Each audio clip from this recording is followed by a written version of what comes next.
एक रोज शेख शफीक बल्खी ने अपने शागिर्द हातिम से पूछा, हातिम, तुम कितने दिनों से मेरे साथ हो? हातिम ने कहा, 32 बरस से। शेख ने पूछा, बताओ, इतने तवील अरसे में तुमने मुझसे किया सीखा? हातिम ने कहा, सिर्फ 8 मसले।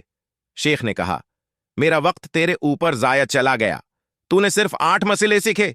हातिम ने कहा, उस्ताद मोहतरम, ज्यादा नहीं सीख सका और झूठ भी नहीं बोल सकता। शेख ने कहा, अच्छा बताओ क्या सीखा है? हातिम ने कहा, नंबर 1 मैंने मखलूक को देखा तो मालूम हुआ हर एक का महबूब होता है।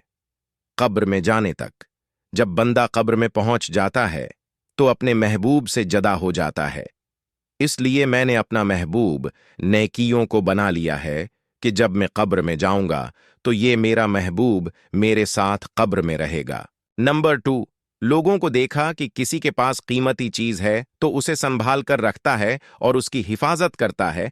फिर फरमानी इलाही पढ़ा, जो कुछ तुम्हारे पास है वो खर्च हो जाने वाला है, जो कुछ अल्लाह के पास है वही बाकी रहने वाला है। सूरह अन-नहल आयत 96। तो जो चीज मुझे कीमती हाथ आई उसे अल्लाह की तरफ फेर दिया था कि उसके पास महफूज हो जाए, जो कभी जाए ना हो। नंबर 3, मैंने खुदा के फरमान पर गौर किया और जिसने अपने रब के सामने खड़े होने का खौफ किया और नफ्स को बुरी ख्वाहिशात से बाज रखा, जन्नत उसी का ठिकाना होगा। सूरह अन-नाज़ियात आयत 40। तो अपने नफ्स को बुराइयों से लगाम दी, ख्वाहिशात नफसानी से बचने की मेहनत की, यहां तक कि मेरा नफ्स इताअत उलही पर जम गया। नंबर 4, लोगों को देखा हर एक का रुझान दुनियावी माल, हसब नसब, दुनियावी जाह व मनसिब में पाया। इन उमूर में गौर करने से ये चीजें हेंच दिखाई दें। उधर फरमान अलही देखा, दुरहकीकत अल्लाह के नजदीक तुम में सबसे ज्यादा इज्जत वाला वो है जो तुम्हारे अंदर सबसे ज्यादा परहेजगार है। सूरह अल-हुजरात आयत 13। तो मैंने तक़वी अख्तियार किया ताकि अल्लाह के हां इज्जत पाऊं। लोगों में ये भी देखा कि आपस में गुमाने बद रखते हैं, एक दूसरे को बुरा कहते हैं। दूसरी तरफ अल्लाह का फरमान देखा, दुनिया की जिंदगी में उनकी बसर औकात की जराए तो हमने उनके दरमियान तकसीम किए हैं। सूरह ज़ुख़रुफ़ आयत 32। इसलिए मैं हसद को छोड़कर खल्क से कुनारा कर लिया और यकीन हुआ कि क़स्मत सिर्फ अल्लाह के हाथ में है। खल्क की अदावत से बाज आ गया। नंबर 6, लोगों को देखा कि एक दूसरे से सरकशी और कष्ट व खून करते हैं। अल्लाह की तरफ रुजुआ किया तो फरमाया, दरहकीकत शैतान तुम्हारा दुश्मन है, उसलिए तुम भी उसे अपना दुश्मन समझो। सूरह फातिर आयत 6। इस बना पर मैंने सिर्फ इस अकीले शैतान को अपना दुश्मन ठहरा लिया और इस बात की कोशिश की कि इससे बचता रहूं।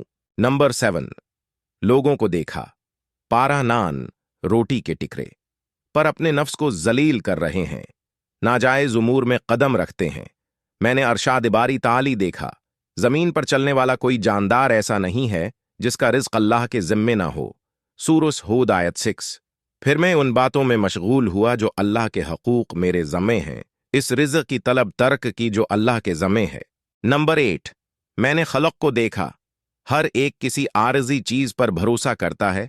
कोई ज़मीन पर भरोसा करता है, कोई अपनी तजारत पर, कोई अपने पेशे पर, कोई बदन पर, कोई ज़हनी और इल्मी सलाहियतों पर भरोसा किए हुए है। मैंने खुदा की तरफ रुजुआ किया, ये अरशाद देखा, जो अल्लाह पर भरोसा करे उसके लिए वो काफ़ी है। सूरह तलाक आयत 3। तो मैंने अपने खुदा पर तवक्कल किया, वही मुझे काफ़ी है। शेख बल्खी ने फरमाया, आए मेरे प्यारे शागिर्द हातिम, खुदा तुम्हें उनकी तौफीक नसीब करे। मैंने कुरान के उलूम पर मुतालिया किया तो इन सब की असल जड़ उन्हीं 8 मसाइल को पाया। इन पर अमल करने वाला गविया चारों आसमानी किताबों का आमिल हुआ। अगर वीडियो अच्छी लगे तो चैनल को सब्सक्राइब करना मत भूलिएगा। शुक्रिया।